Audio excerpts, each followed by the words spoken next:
Good evening, everyone. I'm Kathleen McCartney, president of Smith College. Welcome to our virtual presidential colloquium series. Before we begin, I want to acknowledge that late this afternoon, we learned the verdict in the George Floyd murder trial. Floyd, Chung, and I have written a letter, an email to the community that you should have received literally 2 minutes ago. And one of the things we announce in there is that we are having we are gathering community tonight at 9 o'clock. So all members of the campus community are invited to do so. And now to all of the Smith students, staff, faculty, and alums zooming in from around the world, thank you for joining us. Tonight we have the privilege of hearing from a scholar and public intellectual of global renown, a prolific writer with a profound moral conscience, one of the foremost voices in political philosophy today, the Ann T. and Robert M. Bass Professor of Government at Harvard University, Michael J. Sandell. Michael is the author of 7 highly influential books, including What Money Can't Buy, The Moral Limitations of Markets, Democracy's Discontent, America in Search of a Public Philosophy, and Justice, What's the Right Thing to Do? He has lectured and taught at universities around the world, including Oxford University and the Sorbonne, and he has presented to audiences all over the world in stunning venues, for example, St. Paul's Cathedral and the Sydney Opera House. He's widely known for teaching a course at Harvard called simply Justice. It's the first Harvard course to be made freely available online and on television. Justice has been viewed by tens of millions of people around the world, including in China, where Sandell was named the most influential foreign figure of the year. His BBC series, The Global Philosopher, in that series, he has led discussions with participants from more than 30 countries on the ethical aspects of important issues such as immigration and climate change. Here in the United States, he was named to the President's Council on Bioethics by President George W. Bush, and so many more accolades. Sandell received his bachelor's degree from Brandeis University and his doctorate from Oxford, where he was a Rhodes Scholar. His latest book, The Tyranny of Merit, What's Become of the Common Good, he gives his take on the populist divide of recent years. In an interview with the Chronicle of Higher Education, he explained, if merit is the idea that one's success is simply a reflection of one's hard work, then meritocratic hubris is the tendency of the successful to inhale too deeply of their success, to forget the luck and good fortune that has helped them along the way. In just a few minutes, a wonderful group of Smith students, staff, and faculty will join Professor Sandell on screen to discuss in real time the possibilities of political and social systems predicated on the common good. Trust me when I say we're in for a remarkable experience. Before we begin, I want to make a few comments about our program tonight. First, I want to acknowledge Dana DiCarlo, Smith College class of 1988, for her generous support of this presentation. And second, a note about format. At key points in this presentation, Professor Sandell will pose quick polling questions on screen. Everyone participating via Zoom is invited, indeed encouraged, to respond. Responses will be aggregated and anonymous. Your response will not be shown on screen. So please plan to join the conversation by making your views known. And now is my great pleasure to turn the program over to our distinguished guest, Michael Sandell. Thank you, President McCartney, and thank you all, faculty, colleagues, students, staff, and alumni of Smith College for joining in this session. It's going to be an interactive session, thanks to the group we have, the participants. And I'm going to put some questions to our group of participants and then see what we learn about democratic public discourse. The theme, and I understand you're going to have a series on the theme of democracy. And one of the big questions is, what ails democracy? Our civic life isn't going very well. That's no secret. We live in polarized times. What passes for public discourse these days consists either of narrow technocratic talk, which inspires no one, or where passion does enter. Too often we have just shouting matches where people shout past one another on talk radio, on social media, on cable television, shout past one another without really listening and without really addressing the moral convictions that all of us as democratic citizens bring to public life. Which raises a question: is it even possible, given the rancor that afflicts our public life, is it even possible to reason together about what makes for a just society and what it would mean to seek the common good?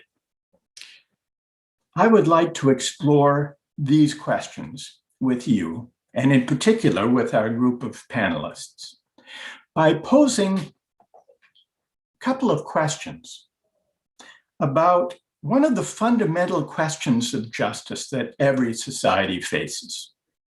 Who deserves what and why?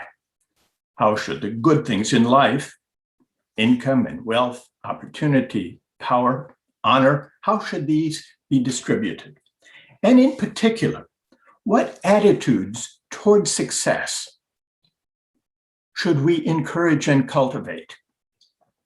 Because it seems to me that the way we regard success, both those who enjoy a good deal of it and those who struggle, the way we regard success goes a long way toward determining what our common life will be.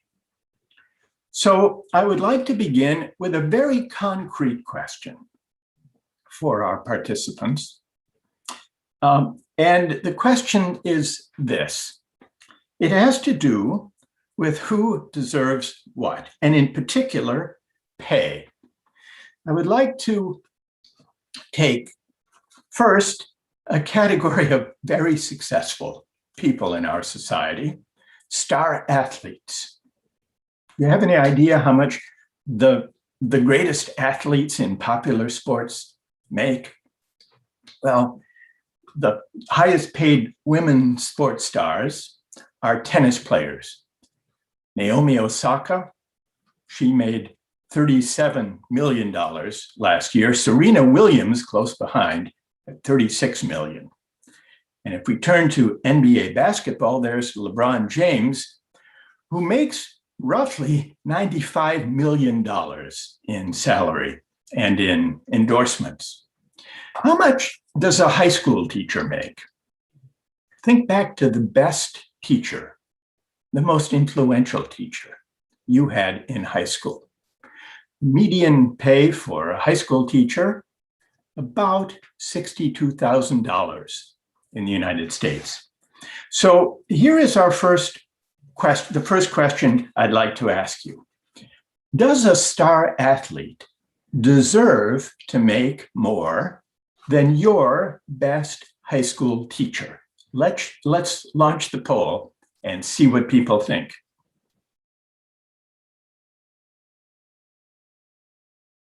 Does a star athlete deserve to make more than your best high school teacher?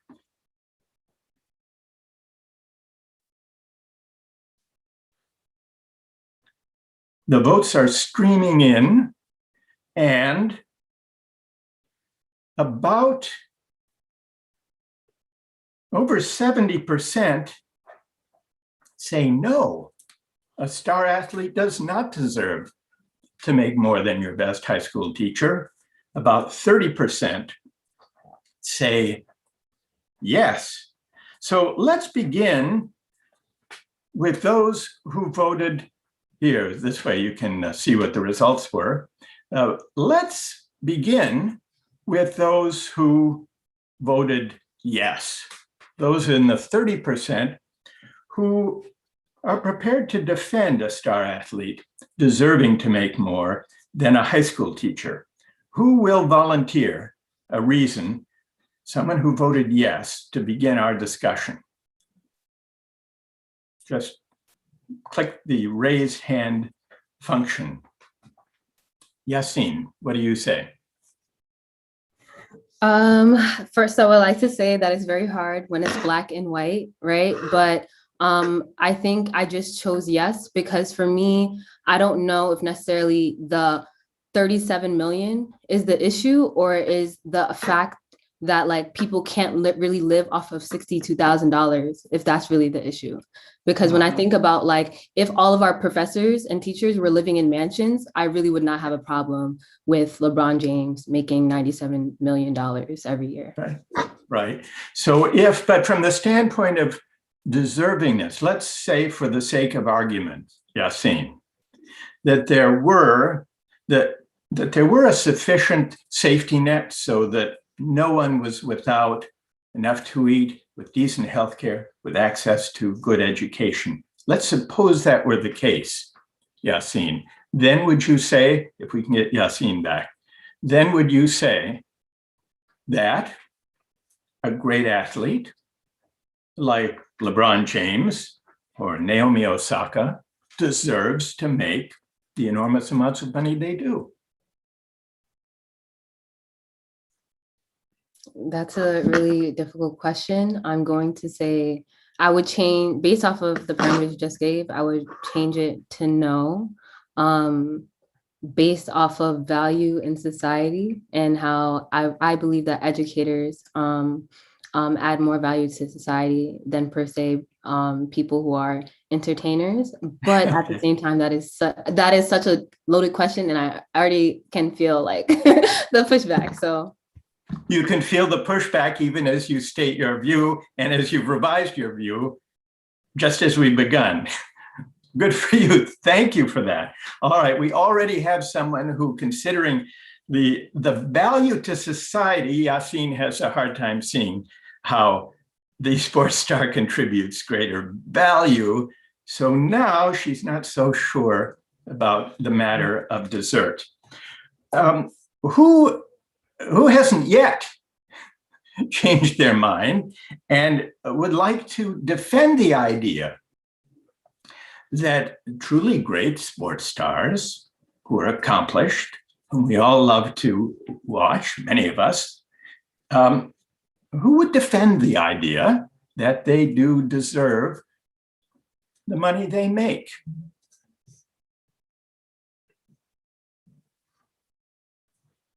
Emily, what do you say? So I'm not sure that I completely agree with the fact that they should make as much as they make, but I think if you're kind of looking at a scale of incomes, right, you have way fewer star athletes that provide a massive service in terms of like entertainment and team unity and sort of fostering these communities across the country. And there's, again, you're going back to the scarcity problem. There's not that many of them that I think you can justify them making more than the average teacher, but I don't think it should be on the scale of millions and millions and millions of dollars. Okay, fair enough. But there are more people who can be good at teaching than there are people who are as good as Serena Williams at tennis. Okay, so that's that. So Emily points to the scarcity of those who earn a lot of money as sports stars. Storm, what do you say?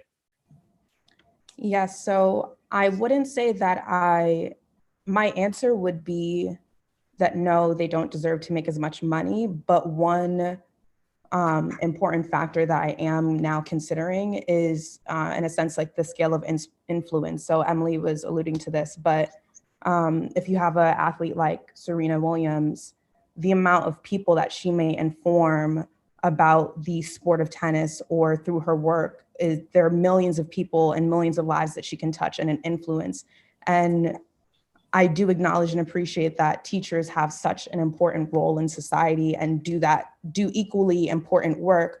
But say, for instance, an individual teacher who may teach, say, 1,000 students or 600 students in a year, that number compared to a number in the millions of influence would Right. be a factor to consider for, I guess, pay. But I still say no.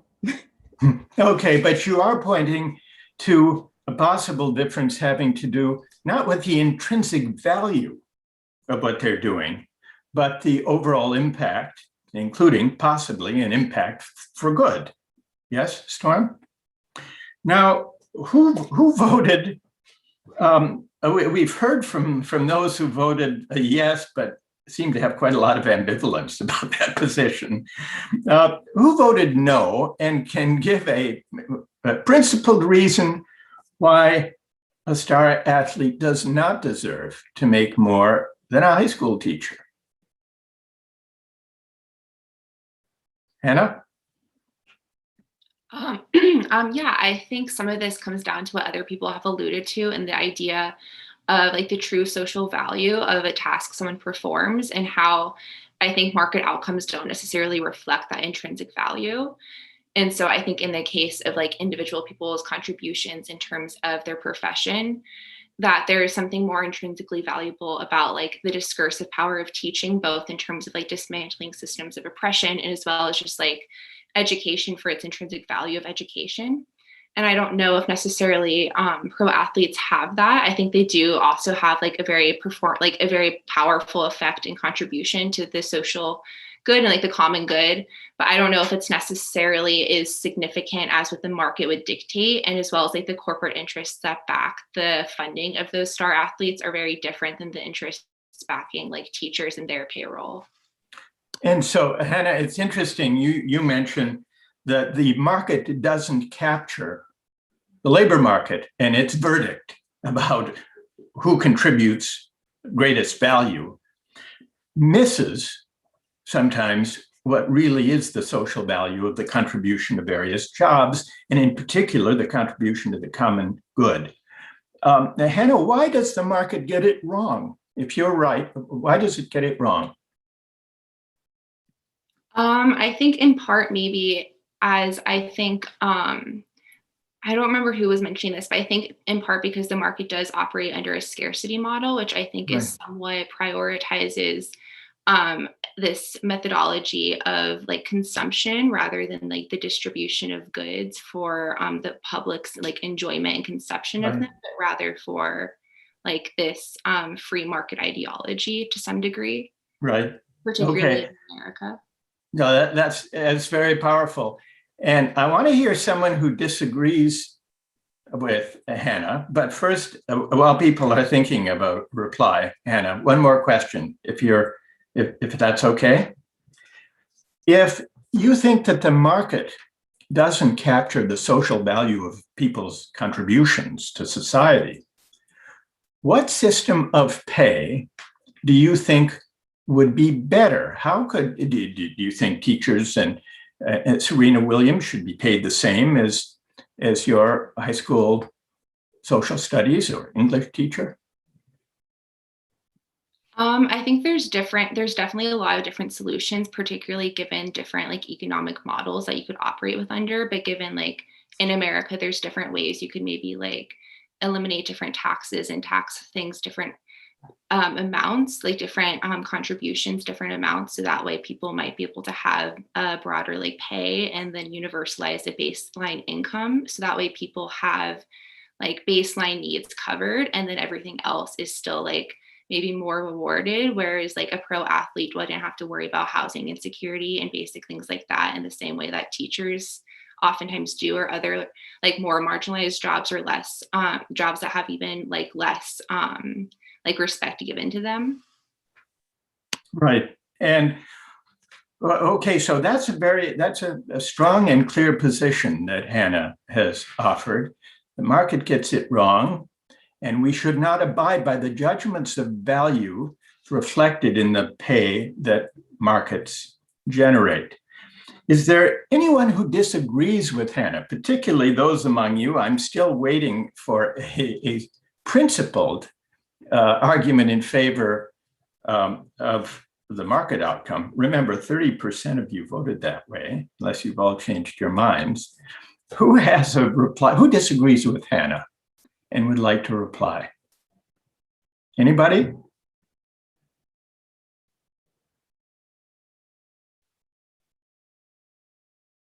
All right, so Hannah is suggesting that maybe LeBron James, I'm putting this in strong terms, Hannah, you'll tell me if I'm overstating it. Maybe LeBron James does not deserve to be paid more than your high school social studies teacher. That's a pretty strong challenge to the way pay works now. Now, in order to get to the principles that determine who gets ahead, I'd like to ask you now a descriptive question. We've been debating a normative question about who deserves this or that pay. But I'd like to hear what you think about what best explains who gets ahead in our society. And I know these are simplified options, but for the polling purpose, you got three choices. What best explains who gets ahead in our society? Would you say it's effort? Would you say it's talent? Or would you say it's privilege? Let's show that poll and see what people think.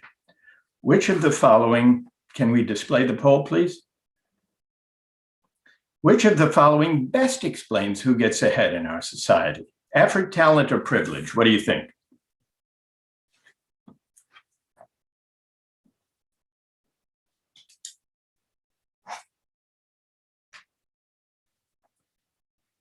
All right, has everyone had a chance to vote? We've got a few still coming in. All right, overwhelmingly, this group says privilege. 82% say privilege, and only a relative handful say effort or talent. There we have it. I want to hear first from someone who says privilege. Who voted for privilege as the explanation and can tell us why? Why does privilege best explain who gets ahead? Anyone? Now, here's a faculty colleague, but for egalitarian purposes, Brent, if you don't mind my using first name and you use my first name, Michael, please. Sounds good, thank you. So I see privilege as a kind of foundation that allows the other two to come into play, where people at an equal privilege level will then maybe differentiate based on effort or talent. But in so much of at least American society, privilege puts people in a place where their effort or talent can take them to places that they couldn't have otherwise been. But the privilege is really a kind of baseline. Right. So, and you think the most influential, the most important? Yes, I think we kind of start with privilege, and then within a privilege band, or however you want to think about it, then that. Right. And not that they can't cross, that someone can't, based on talent or effort, cross beyond what privilege might have directed them. But I think that that's the most important. Right. And how would you account, Brent, for the fact that this seems at odds with the American dream? Doesn't the American dream say those who work hard can rise as far as their talents will take them? In America, it's possible to rise. Isn't that the American dream? Are you saying the American dream is false? Well, I think that possibility and kind of most influential are different kind of criteria. So it is possible, I think, to rise. Right. But I think the American dream is real for many people, but is also kind of promulgated by folks with privilege for a long time. That was the case. And do you think,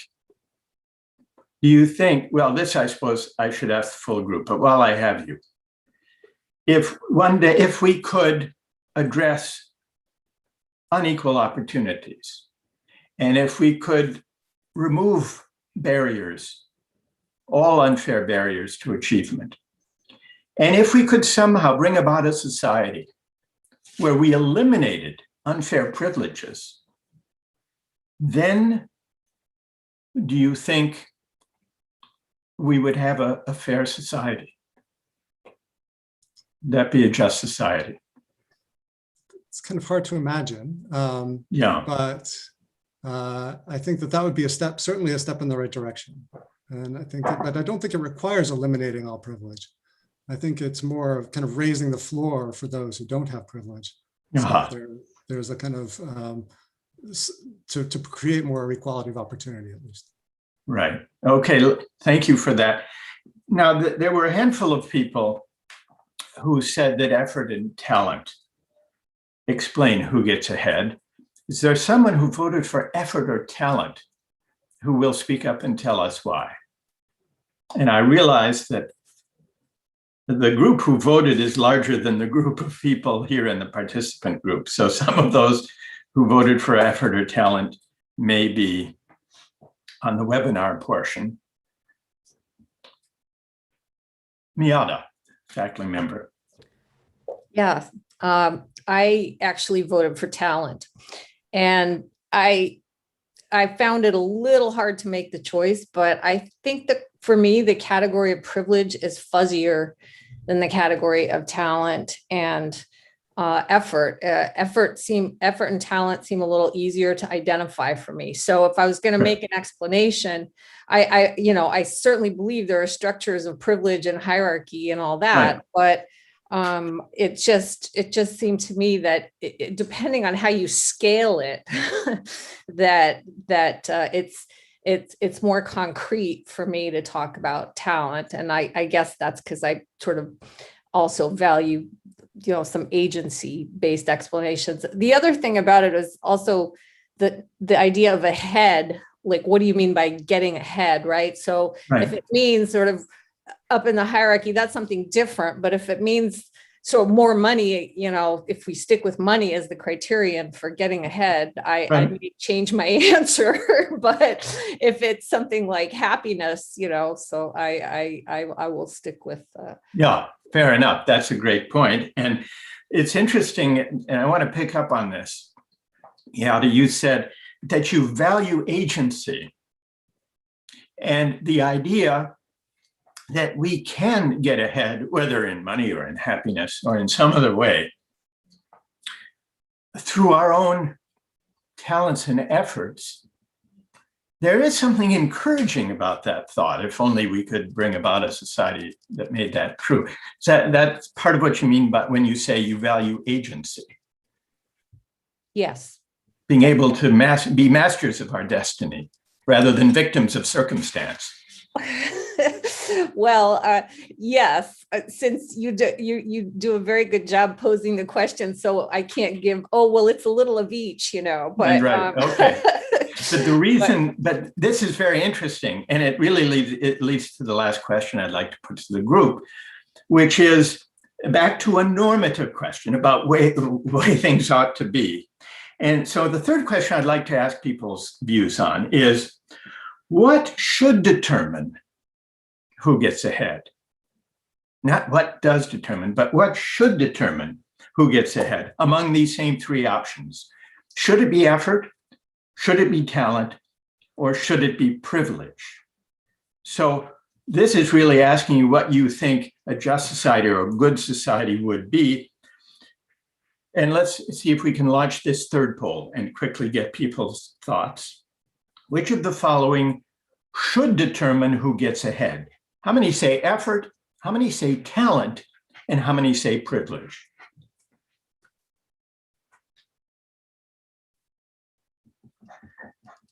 All right, the votes are streaming in.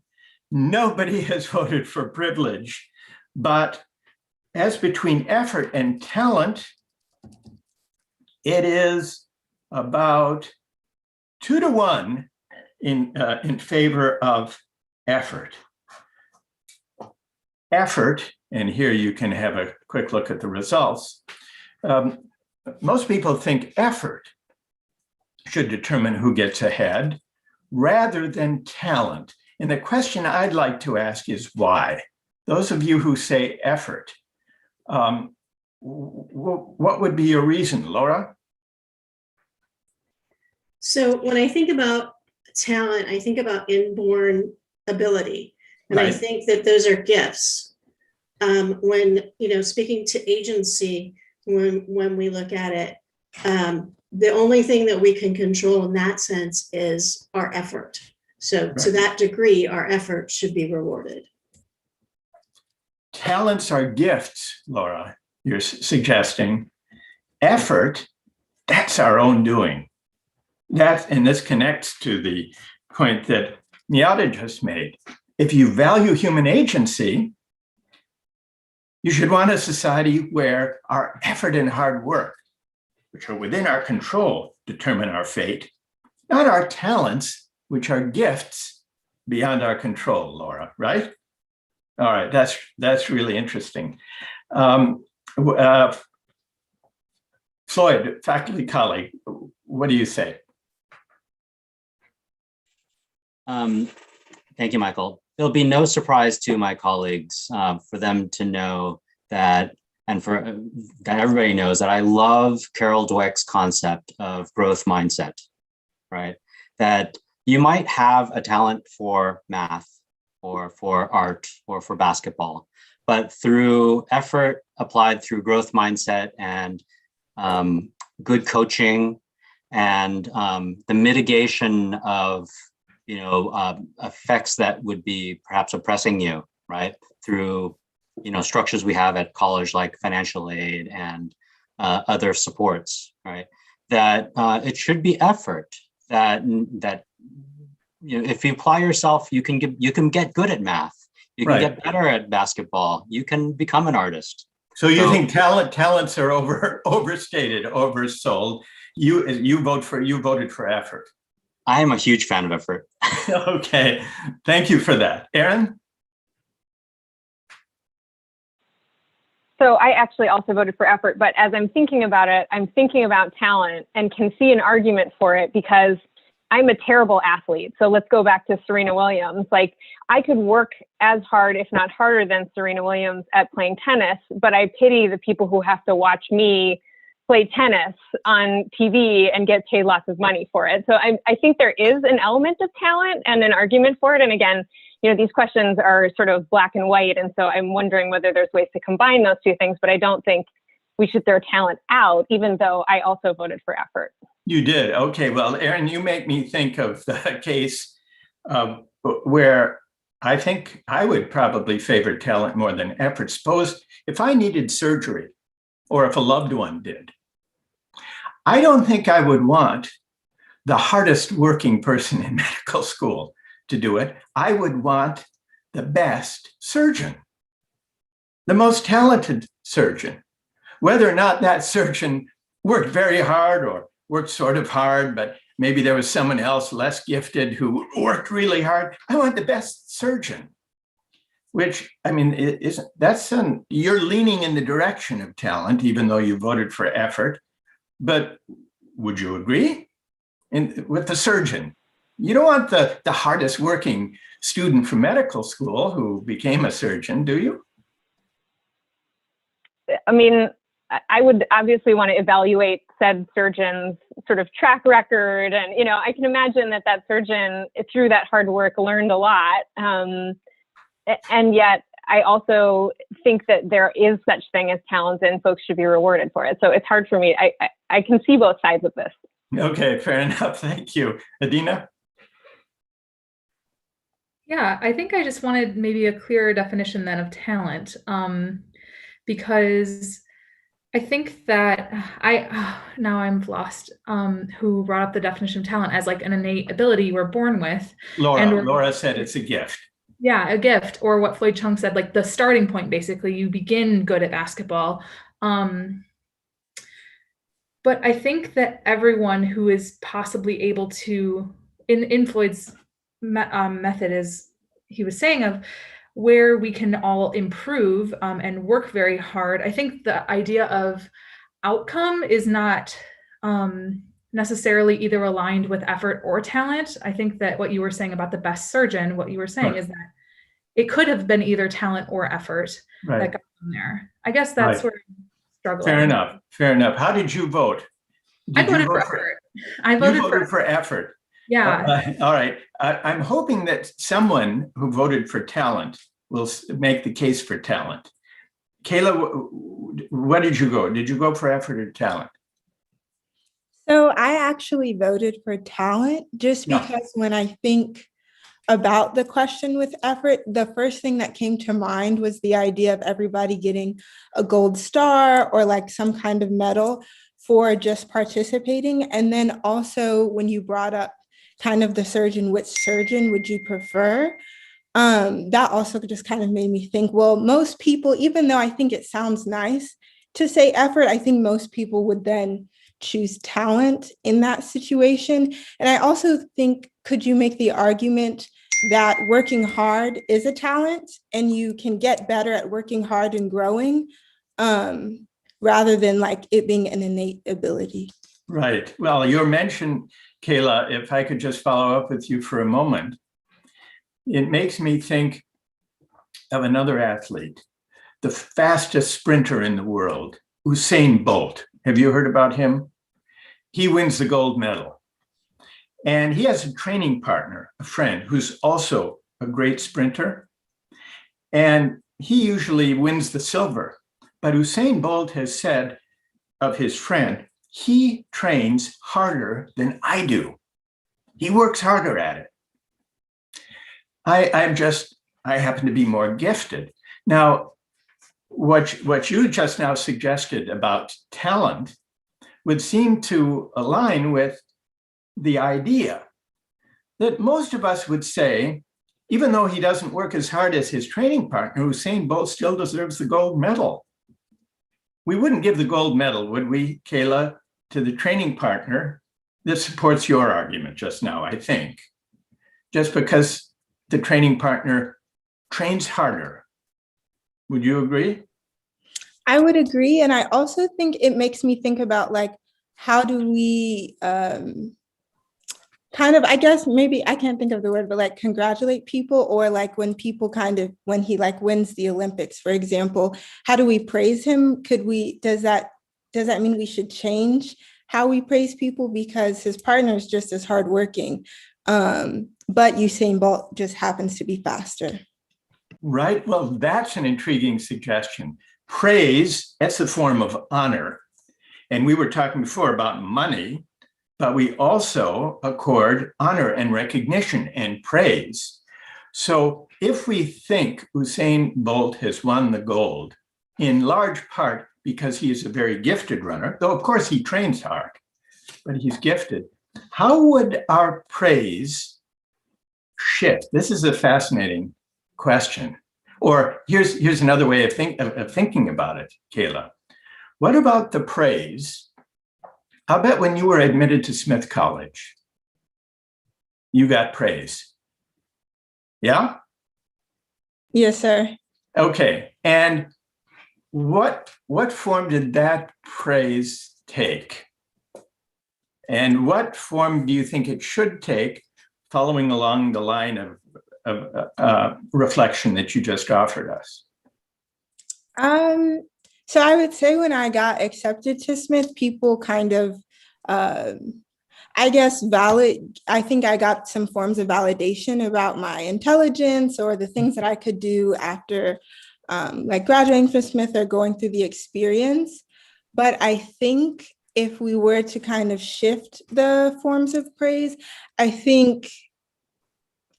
don't know. I guess I think that we could still make people feel seen or valued or recognized without just maybe saying like, it's a different way, but that doesn't mean your path is any less worthy than somebody else's path, if that makes sense. It does make sense. And you've raised an interesting question, whether character of praise and honor and congratulation differs if we think that the achievement was the doing, the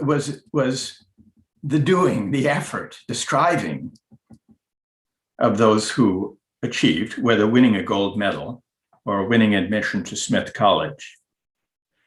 Does that look different if we think largely there are gifts involved in achieving and succeeding, gifts that are not wholly our own doing?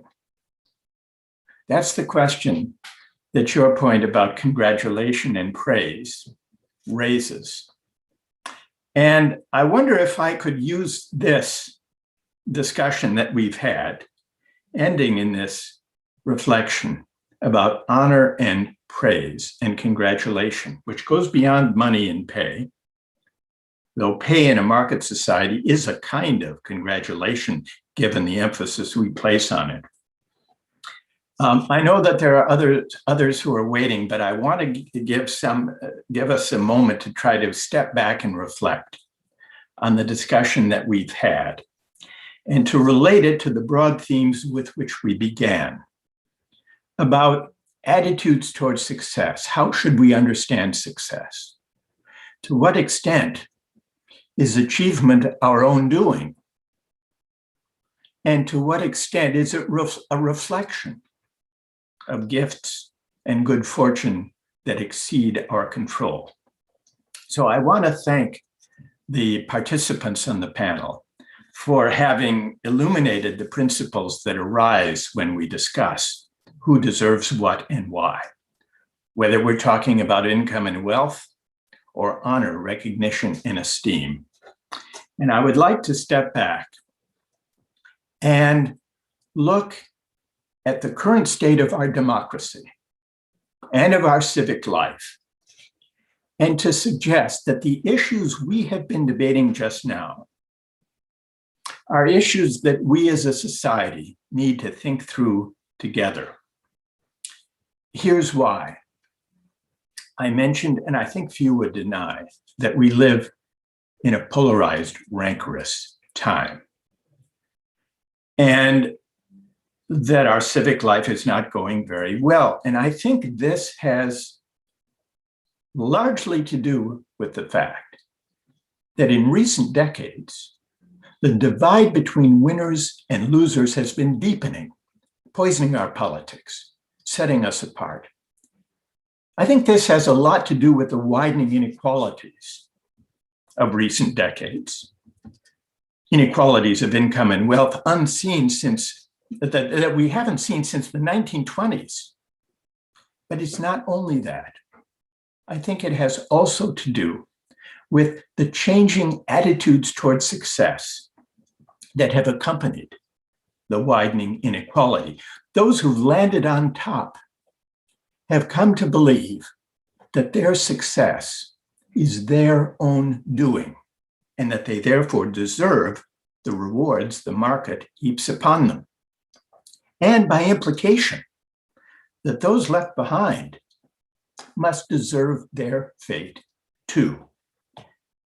This way of thinking about success arises from a seemingly attractive ideal, the principle of merit or meritocracy. Meritocracy says, in effect, that if chances are equal, the winners deserve their winnings.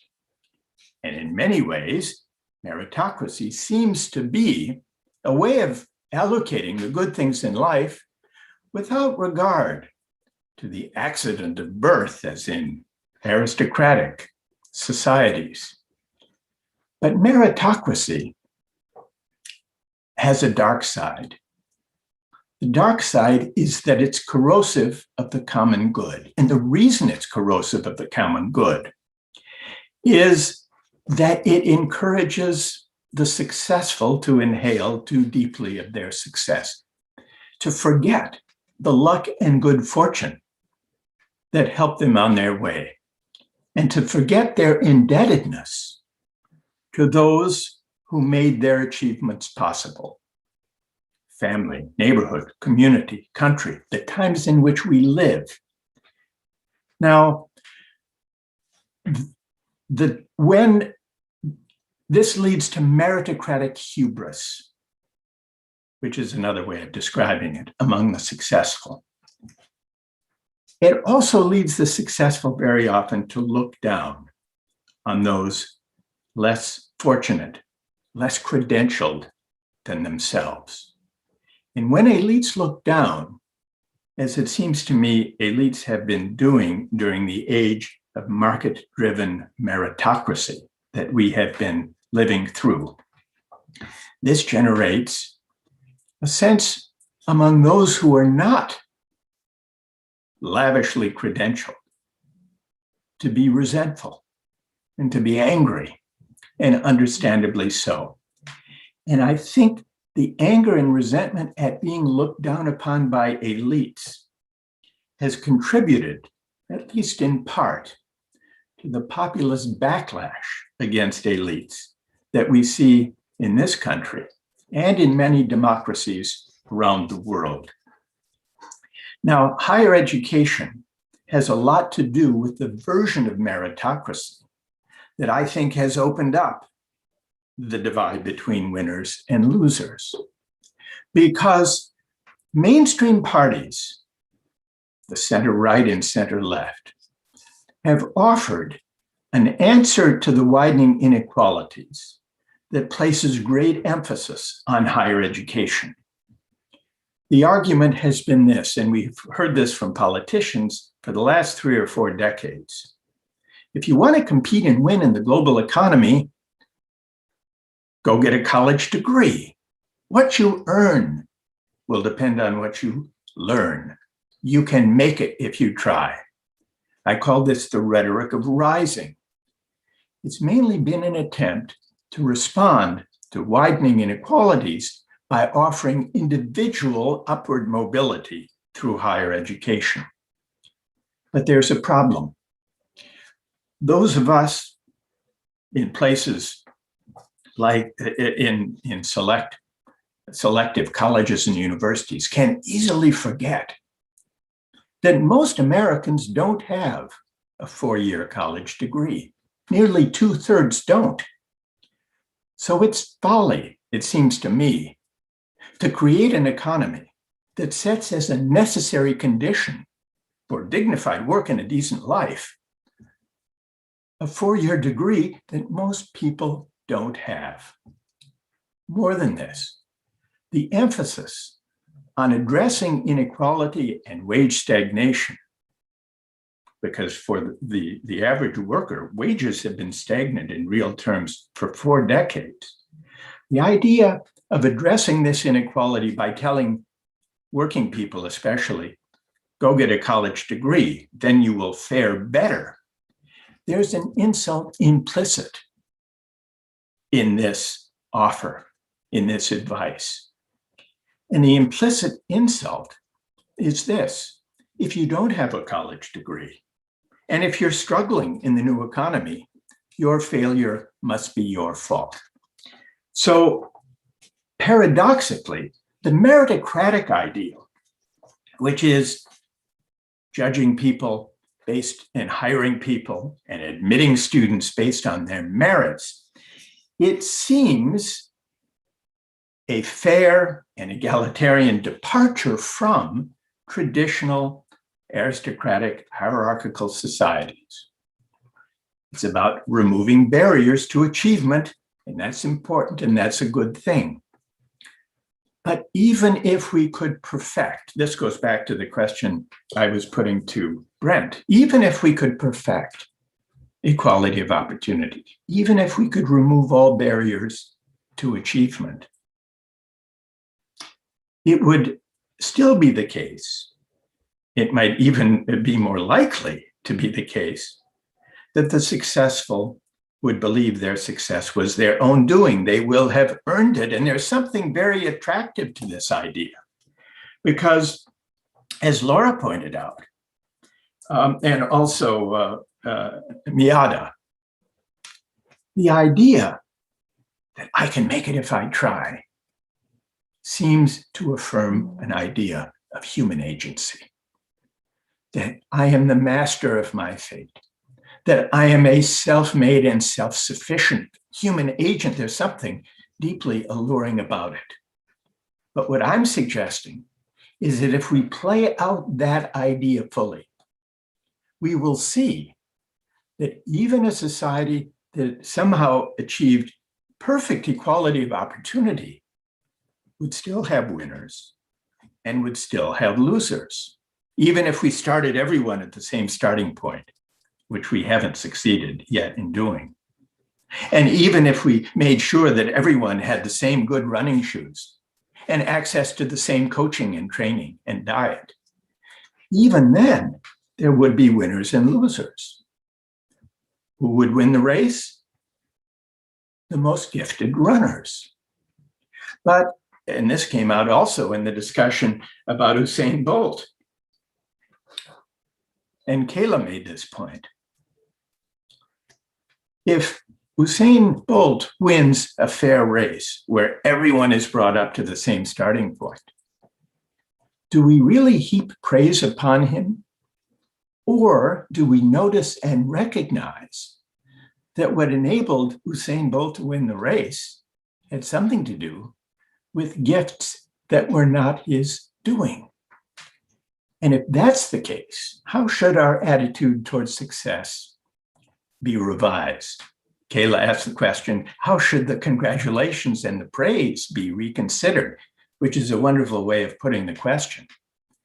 It seems to me this poses a question to us, especially those of us who have already had a measure of success.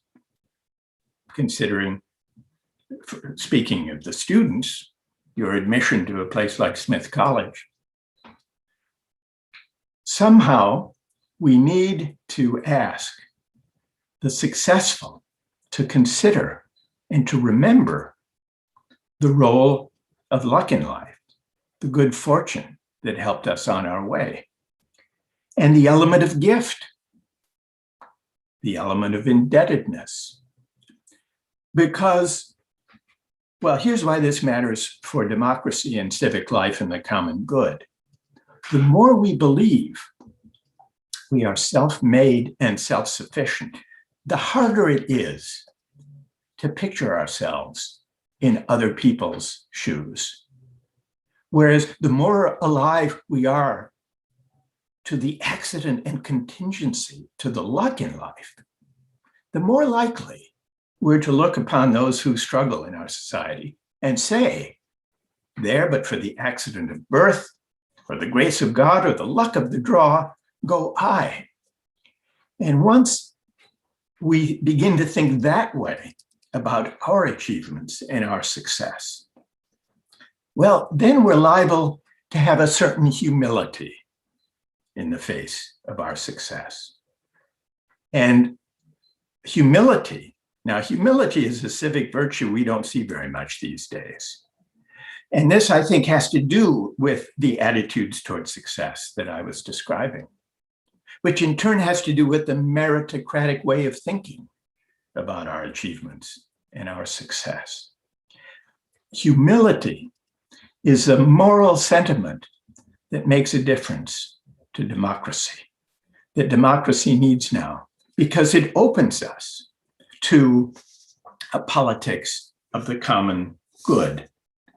Now, what would it mean politically to provide an alternative to the idea that life is a competitive race and society awards the prizes to those who finish first?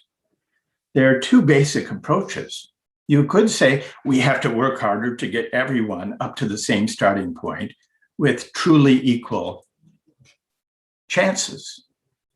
Or you could say, maybe we need to reconsider the image of society and of civic life and of the economy as a race, a competitive race, with winners who keep the winnings and with losers who struggle and feel resentful or who feel the system is rigged.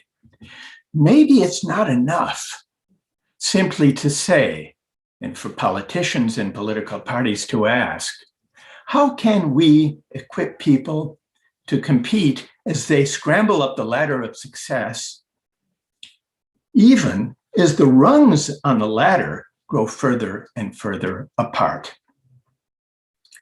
We spoke earlier on in this discussion, and I think I may have been pressing Brent on this idea of mobility and the American dream. And the American dream often seems to support the image of a scramble up the ladder to success. And we've often said, we in America, we don't have to worry so much about inequality because in America, it's possible to rise. Mobility is the alternative to inequality. Problem is, that story doesn't fit the facts on the ground. It's actually harder to rise in America if you're born poor than it is in many European countries, than it is in Denmark and Sweden and Germany, than it is in Canada. So I think, in fact, today, more equal societies are societies where there's more upward mobility. In the United States, if you're born in the bottom 20%, your chances are only about 5 or 6 or 7% to rise to affluence as an adult. And most people born poor don't even reach the middle, So this suggests that we need to think not only about equipping people for a competitive race, but to ask instead, I would say, how can we make life better for working people who may not have a university degree, but who nonetheless make valuable contributions to the common good? And this takes us back to Hannah's suggestion about what's worth valuing, what counts as a contribution to the common good. We assume often that the money people make is the measure of their contribution to the common good. But as Hannah pointed out, this is a mistake. And I would echo Hannah's insight and suggest that we need to take back from markets the judgment about what counts as a valuable contribution to the common good.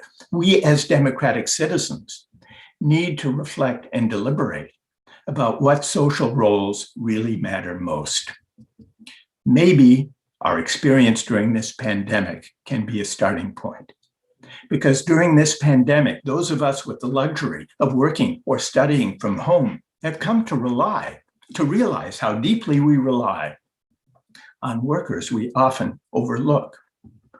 Not only those working in the hospitals, but delivery workers, warehouse workers, grocery store clerks, home healthcare providers, childcare workers. These are not the best paid or most honored workers in our society, but now we are calling them essential workers.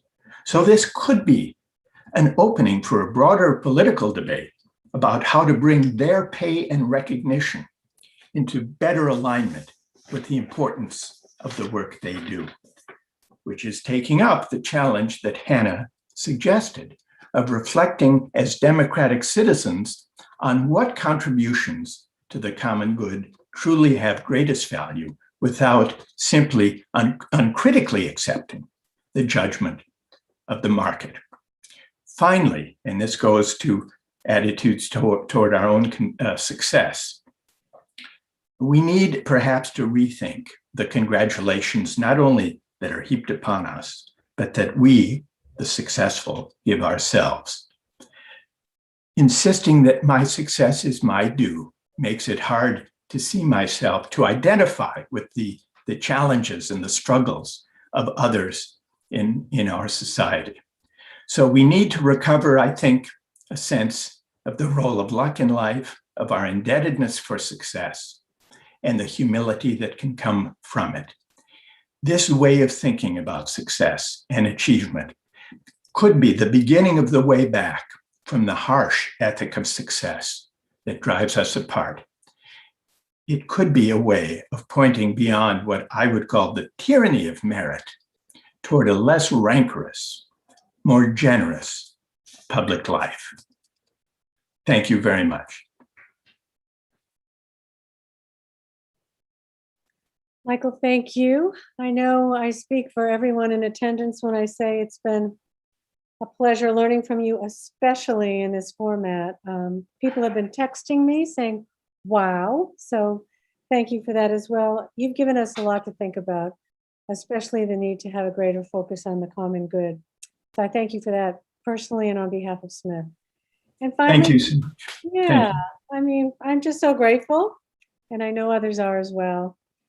And I just want to say to everyone Zooming from around the world, thank you so much for joining us for this very, very special presidential colloquium. We hope to see you at the next one. So take care and good night, everyone. Be well. Good night.